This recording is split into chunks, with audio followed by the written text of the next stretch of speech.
Ricky said earlier at Race Rex Magazine, he has no desire to find out what the feeling is of taking second, third, or even losing.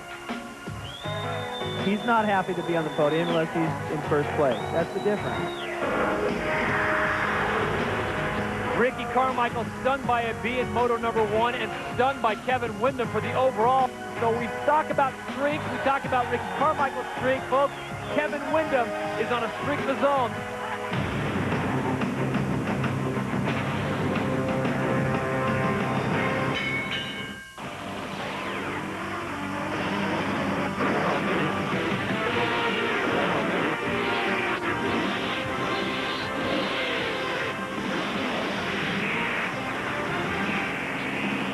Welcome to the land of 10,000 lakes. We're talking, of course, of Spring Creek Motocross Park in Millville, Minnesota.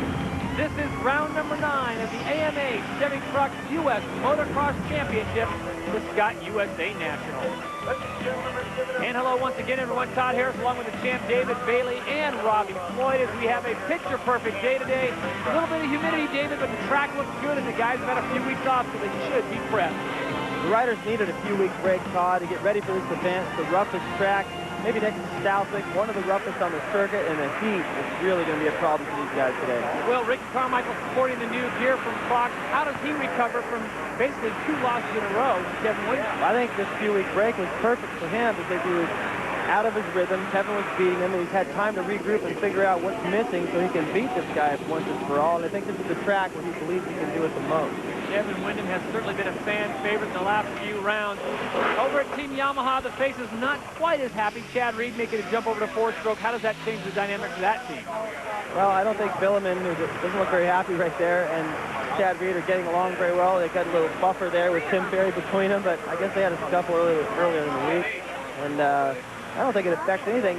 Now it might run better since they're all riding the same bike. Meanwhile, Mike LaRocco getting his first podium at the last round. The Rock always stable. As he signs autographs for the fans, we take a look at the point standings. It's 47 points, less than a race. Should be interesting. Right now, let's check in with the third member of our broadcast team, Robbie Floyd. Now, everyone has heard of the whoop monster here at Millville, but it takes on new meaning for this year. Now, normally these riders are coming down this whoop section, and they turn around right around here. But this year, a little added flavor. 100 extra yards going away and 100 extra yards coming back, plus about 20 extra whoops. These guys are having a tough time because it is sandy. They're having a tough time developing their rhythm. They're going to hold on just a little bit harder, and that means arm pump. This race could be won or lost right here in these whoops. Yeah, the whoops this year are gnarly. They're really, really long. It's hot and humid today, so the whoops today are going to be the key factor. I think if you can nail those every lap of the moto, you'll have a good finish. And if you can be strong enough to make it through there the whole 35 minutes, that also is going to be a determining factor. So, you know, I know that I can go through there. As far as everyone else, there's going to be some guys that are struggling, but I just need to worry about myself because it's going to be tough for everybody. The whoops this weekend are a lot longer than what they were last year, and I've actually made a switch this weekend to the 450, so a little more horsepower on top of them and just a little heavier bike, but they're good fun. Anytime there's whoops, I'm happy, so we're going out there and having some fun. Got something new this weekend, so see how we go. Yeah, the whoops here at Millville have definitely changed a little bit since the last time I raced them, but, it's a given. Anytime you're here, they're going to be tough, and it don't matter if you're a C-class rider or a pro. It's something that you got to be aggressive, but pick and choose your line and be smart for your whole 35 minutes, because it only takes one time going down, and, you pretty much screwed the whole race up. So they're definitely tough. They made them a little bit smaller this year, a little more high speed. Last year they're almost like doubles and triples, and kind of more like Supercross section. Now it's more like an outdoors, kind of a little better. Well, it's all about the W this weekend, the whoops and the weather. 92 degrees, 81% humidity, and the whoops are enormous. David, look at that thing. That is a monster stretch of whoops. Yeah, it's even longer than the days when I used to race there, when that was really known for being the toughest section, because it used to be more natural, and over the years they've made it a little bit more like Supercross, where it takes timing, and this time, and there's Johnny O'Mara sitting there behind Ricky Carmichael. They give him a little support throughout the day. But the whoop section, like all the guys have said, it's really going to take a lot out of them today. And the fact that they're not timing sections takes even more out of it. There is our Suzuki starting grid for the 250 class. This is moto number 1. Good to have Robbie Floyd along with us as Cameron Steele is off doing his X-Game responsibilities. We should have a great day of racing here at Millville. As we said, the weather looks good. It's a little humid, but the track is in great condition, extremely challenging. And for Ricky Carmichael, that seems to bode well for him because as soon as it gets very challenging, he is on fire. Here it is, moto number 1 from Millville. Great start from Chad Reed, goes right to the front of the pack. As we told Robbie Floyd earlier, he has made the switch over the 4-stroke, and so far so good. Oh, rider down hard. And it looks like it's John Dowd that goes down. Number 16 on the KTM. He is lucky to be walking, David, because he went down in a very precarious situation. A lot of riders behind him did a great job to avoid it. Meanwhile, out in front, Ricky Carmichael has slotted himself into 3rd. Larry Ward sits in 4th. But your leader, number 22, Chad Reed. That's how those whoops really should look. That's how they should have looked all this time. Here comes Carmichael. Carmichael making a pass, it looks like on number 12, David Vuillemin on the inside. So it will be Reed and Carmichael out in front. Vuillemin now tucked into 3rd place, and this is a great battle, reminiscent of the Supercross here. And Chad Reed gets a little squirrely, pulls a crazy Ivan or something, and goes right off the side of the track, which brings number 4, Ricky Carmichael, even closer. What a recovery. Carmichael flying through the whoops to put a pass on Vuillemin, who in Supercross is as good or better than Ricky through the whoops. That should be a good section for him.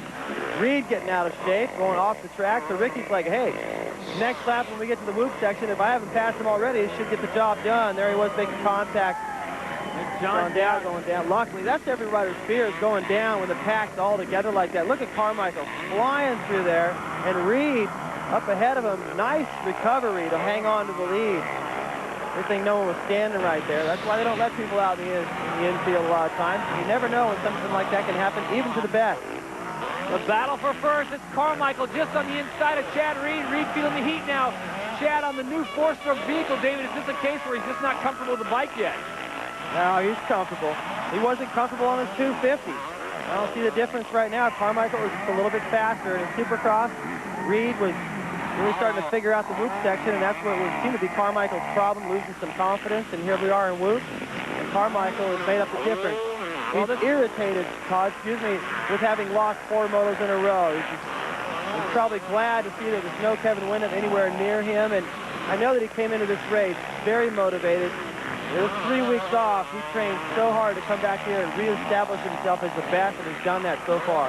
Well, talk about feeling uncomfortable. The rest of the field has got to feel uncomfortable right now because this is the Ricky Carmichael they have grown to love and fear at the same time. He is absolutely dominating on the track, but when he gets any kind of a lead, which he has got right now, he is absolutely stretching this thing out. Carmichael, number 4, on board the Honda, is your leader. Chad Reed, number 22 on the Yamaha.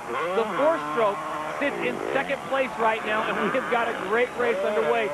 Ricky Carmichael, as David pointed out, trying to come back from 4 losses in a row, something we haven't seen happen in a long time.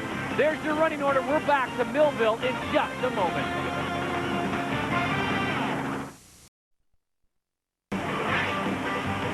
And welcome back to scenic Spring Creek Motocross Park in Millville, Minnesota. This is round number 9 of Scott USA National. A fantastic day today. And David, one of the most scenic tracks we visit all year long. Yeah, I love this place, and partially because you get a guy that's in great shape like Carmichael appears to be right now, and the track lends itself to somebody who's fit and can just plow through all those bumps. Ricky, so far, looks to me like he's going as fast as he can possibly go on every inch of this racetrack. He's not pacing himself, even with the heat. He believes he can go the distance. He talked about that earlier, and I think the rest of these guys are riding just a little bit below their maximum capacity, and that's the difference. Ernesto Fonseca sits in 3rd. Ricky Carmichael's teammate. Then it's David Vuillemin in 4th. And Kevin Windham finally coming through, and Windham not where we expect him to be. There's Ezra Lusk having a good run right now in 6th, just ahead of number 15, Timmy Ferry. See Timmy Ferry reaching up to clear his vision. You know, this wet sand, great to ride on. Excellent conditions. It gets rough, makes the riders think. Tapping opportunities are everywhere, but his vision is a problem. And there goes, that was beautiful by Windham. He was able to just scoot to the left with David Vuillemin to make that pass. It's tough to change your line through there, and he did just that. A lot of talent running up in the front of the pack, led by Ernesto Fonseca, who sits in third. Ricky Carmichael and Chad Reed have all been checked out. Here's Vuillemin on the left, and watch Windham on the throttle, just times it right, blows past. Well, he was smart. He noticed that Vuillemin was headed for that deep hole, and he didn't have the right timing. As soon as he got stopped in it, Kevin was there to take advantage. Good luck getting around Fonseca. He's one of the hardest riders to pass in the circuit. Kevin Windham now up into fourth place, just behind another Honda rider in Ernesto Fonseca, number 24. So the Hondas having a great run today, going 1, 3, and 4. Ricky Carmichael, look at that. Windham goes for it, and this time he comes up short. He's going to lose 3 or 4 positions. Well, he jumped so high through there, trying to triple up that hill, it looked like. The cameraman didn't even have him in the shot. Look at this. Just a sky shot up over Fonseca, trying to make the pass. Windham completely up out of our picture. Tries to come down right here, gets a little bit sideways, clips the back of Fonseca. Ernie didn't do anything wrong there. That was just Kevin got a little too close right there. Kind of a silly tip over, and it's going to cost him big. Because in this heat, when you pick up the bike, try to start it again, man, it feels like you just run a marathon. Well, David, how smart you are. Ernesto Fonseca is one of the toughest guys to pass. Kevin Windham gave it his best, but came up short, and he will slide back several positions. Meanwhile, the rest of the pack trying to track down Ricky Carmichael and Chad Reed, who are our leaders here in Moto number 1. Ernesto putting in a pretty solid ride. I've seen him out at the local. That was close. Ezra Lusk clipping the banners right there. Didn't grab his front brake, luckily. It's reminiscent of Lance Armstrong having his front brake grabbed and caused him to go down. But I've noticed there's a guy out west named Mike Fedoro who's worked a lot with Sean Hamblin on his riding skills. And I noticed him out there with Fonseca lately working on his speed. And we're seeing some speed from Ernesto. Maybe Mike got him fired up. Ezra Lusk also, number 11, Yogi, looking very good on board the Kawasaki right now, sitting in 4th place, and behind him is Tim Ferry on the Yamaha. The 4-stroke doing quite well today. As we pointed out before, Chad Reed has made the jump over the 4-stroke. We'll see how it pays off for him, and Ferry gets past Lusk. Nice move, too. You know, a lot of times riders go out wide, and they try to cut back underneath. That was the perfect opportunity to stay wide, rail all the way around, and catch Ezra off guard, trying to protect that inside, and Ferry knew that he'd be to the inside on the next corner. So check it out again, all the way around the outside. You see how slippery it is right there where Ezra was riding. He couldn't be as aggressive as Timmy. Right around him. Nice move. So Timmy Ferry now moves into 4th, goes to work on Ernesto Fonseca. Meanwhile, Ricky Carmichael continues to lead. Number 4 out of Florida, the Honda rider, looking very good. And Carmichael, as we pointed out, he was on a 4-moto loss streak, and that is something that Ricky Carmichael is not used to.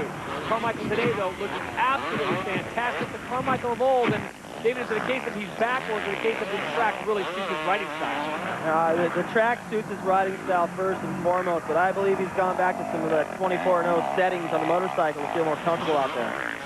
Well, David Vuillemin is running in the top 10, and he has had a busy few past weeks. More on that, let's check in with Robbie Floyd. Now one of our riders, David Vuillemin, and his wife Erica, they had a baby this past week. Charlotte Joy, the little daughter's name. Now normally David rides out here alone, but not this week. He has his daughter riding on his back, as seen by his practice jersey. Yeah, congratulations, David and Erica. That was a long labor. Oh, LaRocco getting off line goes down, so it's tiring. And you can tell these guys are not quite as snappy as they are usually. Barry and Fonseca dicing a little bit, and back to David and Erica. She had a long labor all day long, and David was up, of course. That's tough on somebody that's trying to come out here to the roughest track, perhaps of the season, and the hottest conditions. He's not that great in the heat anyway, so it's a torture for him right now. And LaRocco trying to make something happen to get around him and try to do it in a place where there was nothing really, nowhere to go. Barry throwing that leg off the front of the peg. That's a James Stewart thing, an invention. All the riders doing it now. I'm not sure exactly what it does, but it's a style thing, just trying to keep that bike as low as possible and push it down and try to keep it from rebounding and getting any more air than they need. And was able to stay a little lower to the ground and put that pass on Fonseca. And look at Carmichael. Just listen. Nice timing on the gas, and you know, we just saw that shot of Vuillemin coming through there. And I can tell David's pacing himself a little bit, like I talked about earlier with everybody. No one's matching the intensity right now of Carmichael. That's his confidence in his fitness.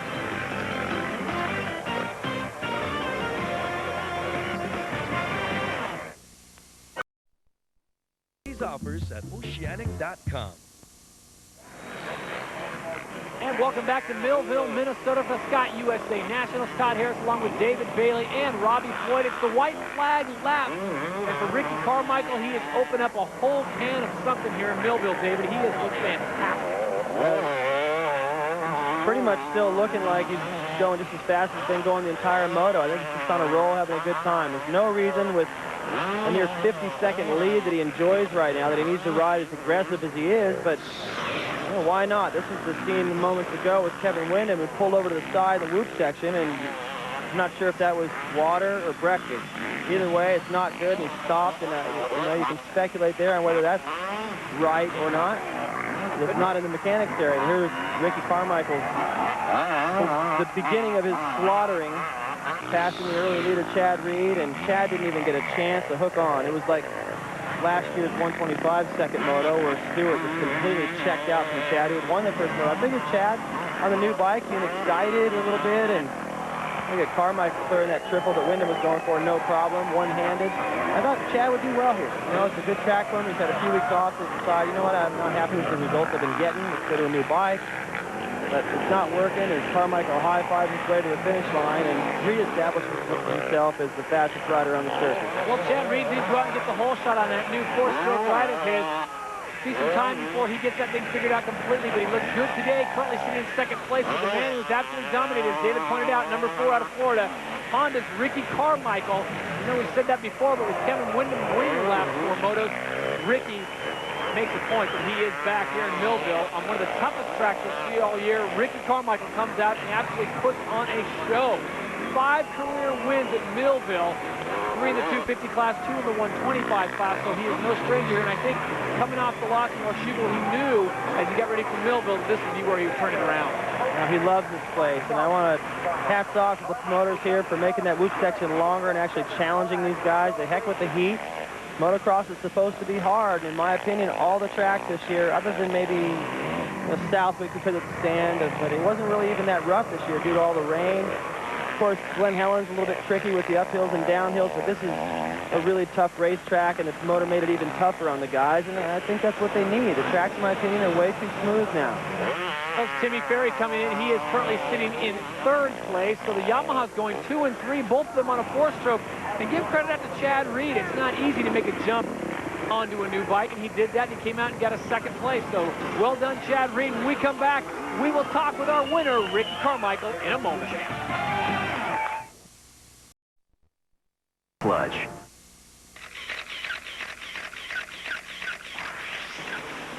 Spring Creek Motocross Park's 4th 250cc National turned out to be a classic and the realization of a dream for a 2nd-time winner. Series leader Mike LaRocco came into the race with 5 national wins and was looking to claim his first 250 title. The Rock quickly disposed of number 2 Jeremy McGrath and then went after Moto 1 leader John Dowd. LaRocco moved past his nemesis for the championship and cruised into the checkered flag. In Moto number 2, things got interesting right from the start when the series leader found himself playing catch-up after this first turn pileup. LaRocco showed his speed as he quickly made his way up to the pack. Team Honda's Jeremy McGrath and Jeff Stanton were the last 2 to fall to the advances of the Team Kawasaki rider. Moto 1 runner-up John Dowd had taken advantage of LaRocco's misfortune and built a sizable lead on his pursuer. LaRocco would pressure Dowd for the win, but would run out of gas as John Dowd was able to keep it on 2 wheels and take his first ever 2 Moto overall. I mean, this is the best day of my life right here. For the Junkyard Dog, it was a sweet reward after 8 professional seasons of racing, and Dowd would go on to win 8 nationals. Welcome back to Millville, Minnesota. We just saw Ricky Carmichael absolutely dominate Moto number 1 in the 250 class. As the folks here cool off, let's send it down to Robbie Floyd. Ricky, congratulations. This your kind of national? Hot, humid, sandy? Definitely. I tell you, the Honda's running good today, man, and I feel really, really good. This track, I've said before, is just like my house in Florida, and I'm loving it today, man. It's hot and humid, and that's the way I like it. Chad rode good. You know, he's on a 450 this weekend, so got a little more pony, so he was hanging in there for sure. What about your body? What was it telling you during the race? Were you fine throughout, or were you starting to get really tired towards the end? No, I was fine. You know, I was able to get a big gap and kind of relax. So I feel good, and just going to be ready for the next moto. You know, those guys are going to be riding hard. Congratulations. Apologies and headed back to the Yamaha pits. Well, Ricky Carmichael does not look that winded as he takes on board some Gator. As we look at the Honda official results, it's Carmichael, Reed, Ferry, Lusk, and Ernesto Fonseca rounding out your top 5. Then LaRocco, Vuillemin, Nick Way's in there, and Kevin Windham finishes in 9th place. It is hot, it is humid. A lot of the guys are just looking for some shade and for some liquid refreshment after a very tough moto number 1. For more on our second place finisher, let's send it back down to Robbie Floyd with Chad Reed. Chad, good ride. First seconds to Sacramento. 450 you look to be doing you pretty well out there. Yeah, you know, it's definitely a different bike to ride, and you know, just trying to, each lap goes on, just trying to get more used to it. And the first couple of laps, you know, I got excited, got the whole shot, and was grabbing handfuls when you really gotta respect that thing. And I want to thank the guys at Yamaha for doing a great job, you know, putting the bike together in 1 week and putting it on the semi, getting it back east. So, you know, hats off to those guys, the guys at Bridgeport and Scott. My personal responses to Pastor Lim and guys at Slim Jim for coming along for the race. All right, thank you very much, Robbie. As we take a look at upcoming races, August 29th and 30th, Delmont, Pennsylvania. And then on September 6th and 7th, what should have been earlier in the year, Troy, Ohio, now becomes the finale of a great outdoor season.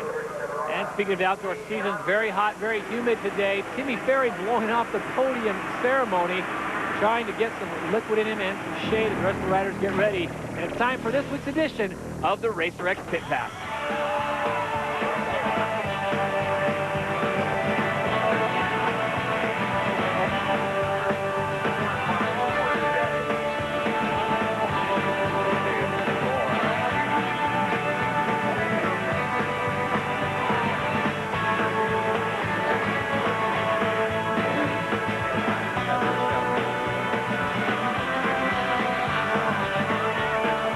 You better get Duke Finch on this one. There's Ricky Carmichael getting some practice time in on his scooter. You gotta be kidding me. When we come back, it's the Sobe Suzuki Fast Lap with the champ, David Bailey, when we return to Millville. ESPN.com Fantasy Football League Manager. It's up and it's good.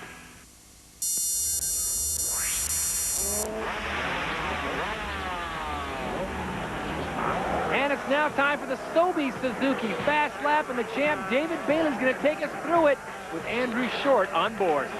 Well, I'm not going to take you through anything. I'm just going to do the easy part. I'm just going to talk. That's what I'm good at. That's a look at the first couple of sweepers off the start. You hit a jump, and it sends you back into the big whoop section, which is normally pretty tough. This year, twice as long. That's the area we have highlighted for you over there in green. And they are a bit smaller, but it takes a lot more, I think, strength rather than timing to get through there this year. And this is a good look. Get through the shade of the morning. That'll be gone. These guys are going to wish it was shady later in the afternoon. Get through that 180-degree corner at the end and right back through all the same bumps you just came through. And by the time you get through this section and get back out on the rest of the racetrack, you're huffing and puffing. That's just one lap. And the thing that's really difficult about the track here in Millville, as you can see just to the left there, they're working their way back up the hill into some of the elevation here, is that you go from sand, then you get into some hard-packed stuff, and it's really difficult to choose the tire. That was the real challenge for me each time I rode there. As you work your way all through that area highlighted in green, that's the part I'm talking about where you get into some of the hard-packed stuff. Remember last year, the first moto, Reed laid a whooping on James Stewart, who chose the wrong front tire. He changed his front tire for the second moto and was able to turn the tables on Chad Reed and check out for the overall win. And this is when you work your way around to the other side of the valley, some more hard-packed mixed with sandy sections, and takes you back down the hill off this big jump.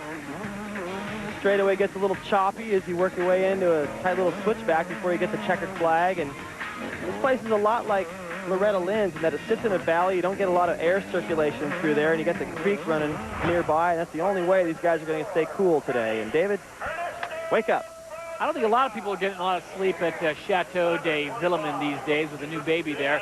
As we get set for moto number 2, this is Millville, Minnesota, Spring Creek Motocross Park, round number 9 of the Scott USA National. Todd Harris along with David Bailey and Robbie Floyd. As we look back to moto number 1, it really was Chad Reed with a great hole shot on board that new 4-stroke. and then Ricky Carmichael's show took over. Well, Ricky didn't get that great of a start. He was able to work his way through the pack. He was able to put that pass on Vuillemin through the whoop section, and then again on Chad Reed the very next lap through the whoop section. So he talks things over here with Johnny O'Mara, who also rode very fast here, wrapped up a 125 title back in 1983. He loves this place. He's got a strong record here to prove it, and he can't wait for the second moto. While I think a lot of the other guys are either a little tired and worn out from the first moto, or wondering how they're going to erase that 50-second gap that Ricky was able to put on in the first moto. As we take a look at the Suzuki starting grid here for the AMA Chevy Trucks U.S. Motocross Championship, we can tell you that Ricky Carmichael, as David pointed out, absolutely dominated that first moto, had no problem whatsoever. As the board is up and we are almost set to go racing. Remember, this is moto number 2. Carmichael won moto 1. Chad Reed was in second. Reed did get the whole shot, but it's going to be a different story here. Ricky Carmichael to the front of the pack, and Ricky Carmichael gets the whole shot. Thank you for playing, everyone. Have a nice day. Ricky Carmichael absolutely loves Millville like a fat kid loves cake. You said it, not me. And I'll tell you what, it's amazing to think that this is how focused he is after loss. This guy you don't want to make mad. You know, there's certain riders over the years that if you get them mad, forget about it. Good night, everybody. It's over with. That was Hannah, Rick Johnson, just to name a couple. David Bailey. The difference is, I don't know if I was that fast when I was mad. I was just always known for being smooth. I never rode with the kind of intensity that we see from Ricky Carmichael, or Hannah or Johnson for that matter. That's how those guys were able to beat me when they did. And the difference this time is he's got Kevin Windham right back there. Kevin, from what I heard, he was able to take a little time and go down, and I heard he raced the local race in Florida and tried to spend some time in the heat to prepare for this event, knowing that Carmichael would be strong. And here he has his opportunity to prove if that preparation during the time off was any good. Well, Ricky Carmichael looking very cool right now. I'll tell you, the folks over at Fox, Pete Fox and the boys, keep him looking sharp. And Carmichael, the heat does not seem to affect him at all. Meanwhile, Kevin Windham in his second place. We can tell you that earlier in moto number 1, when he took on board that water, he had a mouthful of roost, so he was just trying to rinse that out. It doesn't look like he was regurgitating, but Windham looking much better here in moto number 2, number 14 on board the Honda, sitting in second. He's gotten the start that he's much more accustomed to. His starts this year have just been incredible. You got to look at percentages. I think he's winning in that category. But Carmichael still on that 250, able to beat him off the line. I think that's pure focus, desire, and demanding that whole shot, and also the fact that he's pretty light. He's able to light it up out of that gate. And you know, if he was about 20 or 30 pounds heavier, like somebody like LaRocco, let's say, and I'm not saying LaRocco's overweight, he's very fit, but he's packed on a lot more muscle and weight. It's tougher to get off the line and beat those 4-strokes. Chad Reed, speaking of the 4-strokes, now sits in 3rd place. So Reed going back-to-back with solid races. Remember, he got a second in Moto 1. He sits in 3rd right now in Moto number 2. Meanwhile, Ricky Carmichael, you listed all his attributes, David. Bottom line is Ricky Carmichael is extremely talented. There is your running order. Carmichael, Windham, Reed, and Ferry, 1 through 4. Back to Millville in a moment.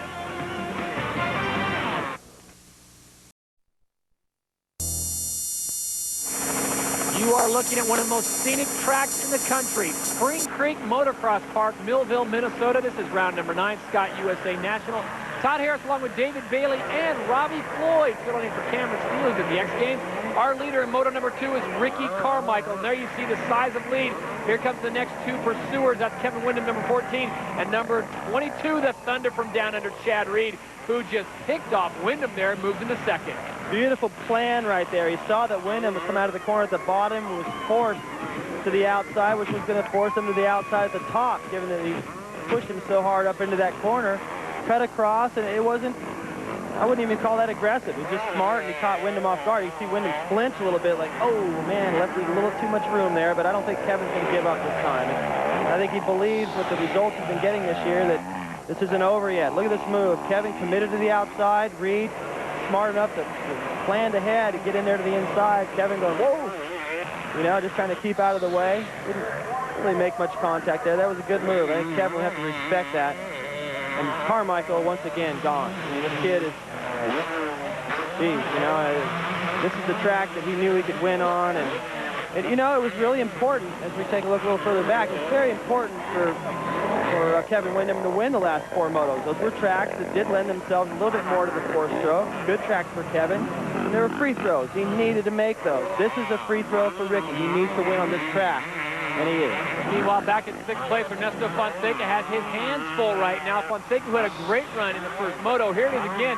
Look at this pass. Staying a lot lower. That might have a little something to do with some extra technique and precision, which Ernesto is so good at. Also some factory suspension. Makes a big difference. You don't get that extra rebound the other guys get. Keith Johnson, yeah, it is. Keith Johnson stumbling around. They got a Red Cross flag. I don't think they're going to need that, but looks like he's in good hands. Keith Johnson up and walking. Meanwhile, Ricky Carmichael walking away from the rest of everyone. We talk about the heat being a factor. Ricky is from Florida. He's used to it. Kevin Windham's from Mississippi, and he made a good point. That place is not known in the summertime for being cool. No, I think those guys are dealing with pretty much the same exact conditions in terms of heat and humidity.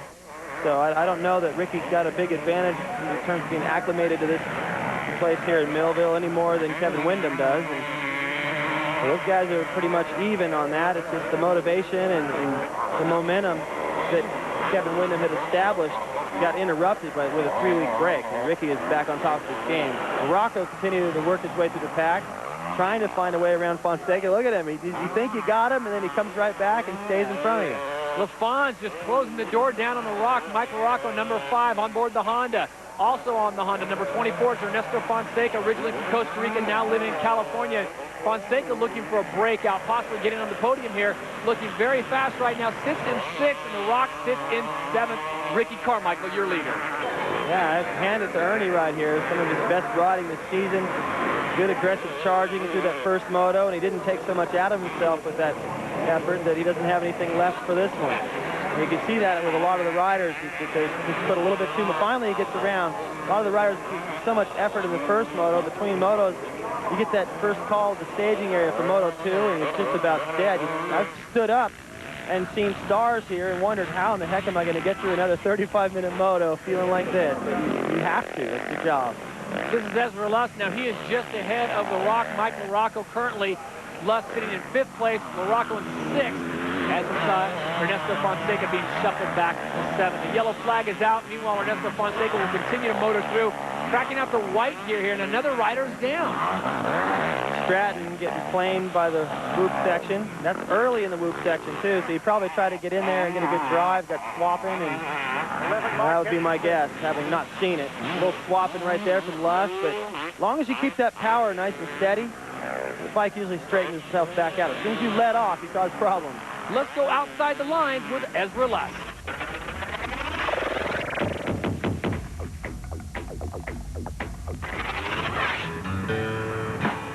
Being in a small town has definitely helped me become who I am now. I mean, everybody knows everybody. I don't think I'd rather live anywhere else.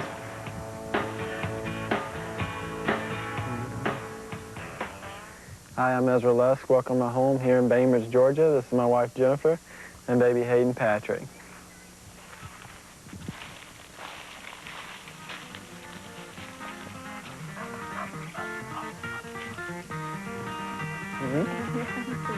Here comes Dave. All right, welcome to my home. This is the inside of it. Right now, this is the living room / dining room. The kitchen. There's another little living room here. It's where we pretty much spend all of our time. Watching TV, listening to country music. Hayden's little bed, wife warmer, all the necessities. We'll go upstairs, check out my trophy room and little bonus room. My ping pong table / pool table. It's where a lot of guys students get hurt.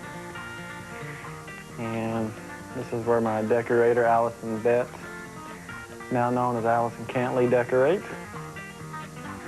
Wu-Tang Clan signed that jersey for me. Still some of my trophies are in a box from the move from up north. But here's all the main trophies. It's all the cool stuff. One of the one guys I think I could really remember that helped me a lot was Keith McCarty when I rode for Yamaha. I just remember him telling me to remember this night. It was in Orlando, Florida in 1997. Remember this night because not a lot of guys win a 250 main event. Me and Kevin were the creative guys. We always challenged each other, and John and Doug just kind of sit back and laughed and was the heavy-duty trainers at that point, and it was kind of a good mix, and it was the funniest year of my career, I think, so far. You know, just everything went together. Had a great battle with Chad, and that's really what made that victory so sweet, was being able to race with someone for 20 laps. Hope you guys, welcome to my garage. This is where we keep all the motorcycles, parts, cleaners, tools, tires, motors, pipes, frames, subframes, everything you could ever need for a motorcycle. Well, let's go outside. Well, you guys, here we are. This is my track, my Supercross track right behind us. Mark Peters built for me, my outdoor track that we're standing on right now. And down in the background is the cabin where I lift all my weights and spin and get ready and get in shape to ride this track. And thanks to you guys for coming out and checking out my place, and hopefully we'll see you at a national near you. Pretty nice setup, you know? A guy that's capable of winning titles, but he hasn't been quite lucky enough to bag that Supercross or 250 outdoor title yet. Still has a place that nice. So that's good news for all you amateurs out there. Would like to have something that nice one day. It's right there for the taking.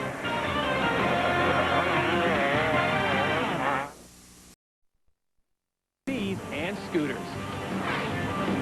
And welcome back to Millville, Minnesota. Scott USA National AMA Chevy Trucks U.S. Motocross Championship from Spring Creek Motocross Park. This is round number 9. Todd Harris along with David Bailey and Robbie Floyd as we are coming up to the conclusion of Moto number 2. There is Ezra Lusk. He just got a tour of his facility, doing battle with the Rock, Mike LaRocco. Both of them on fire right now, but no one at this point has been able to catch Ricky Carmichael, your leader. No, just that shot we had of Ricky coming right back from commercial. The guy is hitting 10. Not seeing that big of a difference from what he was doing to what these guys are doing. They are on fire right now, riding hard, and LaRocco just diving to the inside. Ezra should have had that covered, but maybe this was an inevitable deal. Maybe Ezra would like to learn a little bit from LaRocco. Sometimes you get a guy behind you, and he's just all over you, and it's a little easier to go, you know what, go ahead, let me figure this out, see if I can use it against you towards the end of the race. Ezra going into the outside berm, just inviting LaRocco in there to the inside to make that pass. So Mike continued to work his way forward on a track that seems to suit him as well. It's not just Ricky Carmichael that feels comfortable here. It's the riders that are tough that win here at Millville. And while LaRocco is making a pass on Lusk, Kevin Windham makes a pass on Chad Reed. So Windham now sits in second, Reed in third, and here comes Timmy Ferry, who's been very consistent in fourth right now. Team Yamaha's got to feel pretty good, but right now the Hondas are going 1 and 2. You can see how far back LaRocco is. You pan back, he's got that entire whoop section to run all the way down through the corner at the end and all the way back. Not the greatest start as usual, but we got trouble out there. Now it's Vuillemin. Well, David Vuillemin's down on the ground, and they've got water all around him. I've got to think it's a dehydration thing or a heat thing, but that's only speculation from our point of view. Let's send it down to Robbie Floyd. Well, guys, you see David Vuillemin's in bad shape right now. He came off, had to lay down. They got some water in him, cut off his jersey. They're packing him with ice, trying to do everything they can to get his body temperature down. It's hot, it's muggy out here, and as we saw with Kevin Windham, it's getting very dry out there. They can't swallow, and it's taking its toll on David Vuillemin. You know, I know he didn't really want to be here this particular week. They've got a brand new baby. It's only just a few days old, and I can guarantee you that Erica, his wife, is listening to this on the internet, and if anything's being said about what's going on or the fact that he dropped out, I guarantee you his concern is right up there at red alert. And if that is just a heat problem, then he'll get over that. I hope it's not a broken bone. Those are scary, and they take a while. David will be fine from this. Back to the racing. Chad Reed sits in third, and here comes Timmy Ferry. Now, Timmy Ferry has been somewhat of a buffer for Team Yamaha right now, trying to get everyone to, can we just get along? And Chad Reed now has his hands full as another 4-stroke pulls up just behind him. It's a teammate, but that really doesn't mean much when you're talking about Team Yamaha. As Timmy Ferry goes right by Chad Reed. Reed now on the 4-stroke, just trying to figure out how this bike's going to work through the whoops, and he gets through. Well, you know, I don't think that's a question of fitness between either of those two. I think if you look at both of them, Chad probably looks a touch more fit than Timmy does, but Timmy's a little more used to the bike and probably a little bit more used to the stand whoops. So he passed them in the appropriate place. That all makes sense to me. And we got to go back to the David Vuillemin story. Just to touch on the heat, it's 90 degrees here and 80% humidity. It makes it very tough. Mother Nature bent out of shape everywhere. It's hot even in France, so it's tough for everyone. As we go through the whoop section one more time, and look at this. Timmy Ferry just commands that bike and is able to get through there a little quicker than Chad. Yeah, it's just comfort with the bike, comfort with the whoop section where he's from down in Florida, and a bit better technique, get through there and stay on the top, a little more desire. Going, man, the first moto didn't go quite as sweet for him as it did for Chad, and he's much more motivated, probably. Carmichael, he doesn't need any motivation. He just likes to win. You know, the thing about him, it's not so much he likes to win as it is he hates to lose. Exactly. I've talked to him before, and Stewart is the same way. These guys, their expectations are such that if they lose, it's absolute disaster and failure, and they cannot live with that, so they do whatever it takes in the moment. And that's a big difference between doing what it takes in the moment and wanting to win all week long. You know, there's a lot of riders, and I've been through that too, where I really wanted to win on Wednesday and Thursday and Friday. Then on Sunday, I just didn't feel like it, you know? And these guys, it doesn't matter how they feel, they always pull it out when it counts. Plus, Ricky Carmichael and James Stewart have put the time in, so it's not like they come out here unprepared. They have done everything possible on their end to get ready. Their sponsors get them ready, they get ready. And as Ricky comes through there, the pit boards would go up, what do you hold up? Nice job, you're only ahead by 20 seconds. He really dominates. Yeah, he has not much to say. Just put a little happy face on there. Good job. Keep doing it, you know. And you know that. And he's still on the gas. You're right. You know that these guys do work hard, but I know that Kevin works hard. I'm sure that LaRocco works hard, and guys like Mike Brown and all those. You can look at their bodies and see the work that they put in. But you know, the difference is really that Ricky and James Stewart in the 125 class, they really want it when it matters. You know, that slips away from a lot of people, and I know how that feels. I've wanted to win really bad, and you get up to the weekend, and it's not coming together, and it's easy to just, man, you know, I just couldn't get it together. Carmichael having a blast out here. Winning is fun. You know, the riders talk about, yeah, it's hard to train, and it's hot, and it's this, and it's that, and the track is fried, and here's the payoff. They don't care. That, you know what? Maybe it's not fun to prepare, but it sure is fun when you win, and it erases all that hard work that you might not have wanted to do, and some of the sacrifices you have to make to have this kind of experience. You know, Ricky's whipping the back end around, trying to roost some of the Honda guys, having fun with this, and I guarantee you when he gets to the podium, he's not even going to be tired. These guys that are finishing 4th, 5th, 6th, they're going to be exhausted and looking to jump in that river when this is over. So what you're saying, David, is Ricky Carmichael's pretty good. He's awesome. His record shows that. Ricky Carmichael, your winner in Moto number 2 by virtue of that win and the win in Moto number 1. He is your overall leader. A great day for Ricky Carmichael and all of his sponsors who get him to the podium. But as David pointed out, Ricky Carmichael has what it takes to win, and win on difficult days like it is today. Very hot, very muggy. There are your Honda official results. It's Carmichael, Windham, Ferry, Reed, and Mike LaRocco, the top 5. Lusk will go to 6th, and Fonseca 7th. Nick Way rounds out the top 10. A great day of racing here at Millville, and an even better day if you're Ricky Carmichael. He did not just win, he absolutely dominated the field here at round number 9. Let's send it down to Robbie Floyd. 250 winner Ricky Carmichael, congratulations. You look focused coming to this event, but it looked like a day in the park for you once you got out there on the track. I tell you, this is my kind of track. I enjoyed it today. My Honda was good. I got a new setup, and those guys been working hard. You know, we got to make up some ground in the floor strokes, and it was an awesome day, man. I got a killer start to second moto. It was really, really fun today. I had a good time, and you know, it's been a while since I had bagged one, like 4th of July at Redbud, and it's exciting to get back on top. Kevin rode good the second moto. You know, I knew I had to get out there and get a good start, and that's what I did, and made up some valuable points. Tell me about the day. Everybody talked about how tough the track was, the whoops, the heat, you know, the dry situation out there, but it looked easy to you. I mean, it looked like, you know, back in Florida. It's not easy, that's for sure. It was a tough day at work, but that's why we work hard for days, to be prepared for days like this. And, it's a good day for me. It was really rough. The sand section was gnarly, and I'm glad I could pull it together today. A really good day at work for Ricky Carmichael. All right, thank you, Robbie. Congratulations to Ricky Carmichael. As we take a look at the Honda official results for the overall, it's Carmichael going 1-1. Timmy Ferry gets 2nd. Chad Reed on the podium, and then Windham and Lusk, your top 5. A great day also for Mike LaRocco getting into the mix. Right now, let's send it back down to Robbie Floyd, who's with Tim Ferry. Well, Red Dog, you leaned on it to the end. It paid off. Looks like it's going to be second overall. You got to be pretty pleased with the day. Yeah, I'm definitely happy. I've had a rough go last year. Had a good race, a bad race, and definitely glad to get back, up on the podium and get Yamaha the second runner-up spot. So that's good. Chad was coming in third is also good. Well, it's all smiles at Team Yamaha as they go 2 and 3 in the overall. And I'll tell you what, the best seat in the house may be actually in the water. Spring Creek Motocross Park, a fantastic day. And there you see Ricky Carmichael now has a full race lead, 63-point lead over Kevin Windham. So mission accomplished for Honda and Team Ricky Carmichael today. Right now, let's send it back down to Robbie Floyd. Well, KW had a tough time in that first moto. You came back and made it happen that second moto. It's tough, but there's something had to give, and unfortunately, it's what you had for lunch early on, but you're able to hold on that second moto. Absolutely.